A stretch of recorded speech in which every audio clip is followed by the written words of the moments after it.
দিনে দুবার ব্রাশ করার পরেও আপনার মুখে গন্ধ হয়, এটি আপনাকে আনস্মার্ট করে দিচ্ছে, হীনমন্যতায় ভুগছেন। হ্যাঁ, এটা মুখের কোনো সমস্যা নয়। হজমের গন্ডগোলের জন্য, অথবা মাড়ির ইনফেকশনের জন্য, অথবা জিহ্বার উপরে যদি জীবাণু জমে থাকে সেই কারণেও হতে পারে। প্রাকৃতিক এবং ঘরোয়া উপায়, হ্যাঁ, আপনি আজকে আমার কাছে জানবেন প্রাকৃতিক এবং ঘরোয়া উপায় এবং হোমিওপ্যাথি ওষুধ।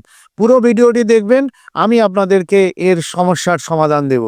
আমার সঙ্গে যদি আপনারা ডাইরেক্ট কথা বলতে চান, আমার এই ভিডিও প্রোফাইলে যাবেন, গিয়ে একটি লিঙ্ক পাবেন drchinmoyray.in বলে। সেখানে লিঙ্কে গিয়ে আপনি আপনার নাম এবং মোবাইল নাম্বার নথিভুক্ত করবেন, আমার সঙ্গে আপনার সরাসরি কথা হয়ে যাবে। সকালে উঠে গরম জলে লেবুর রস ও 1 চিমটে লবণ মিশিয়ে ভালো করে মুখ কুলকুচি করবেন। খাবারের পর মুখ ভালো করে কুলকুচি করে ধোবেন।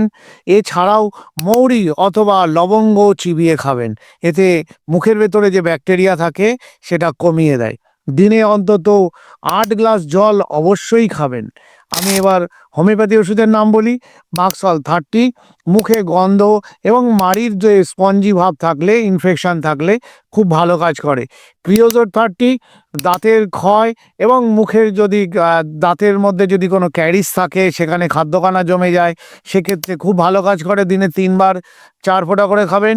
হ্যাকলালেমা 6 এটি মাড়ির মধ্যে যদি কোনো স্পঞ্জি মাড়ির যদি থাকে তাহলে খুব ভালো কাজ করে।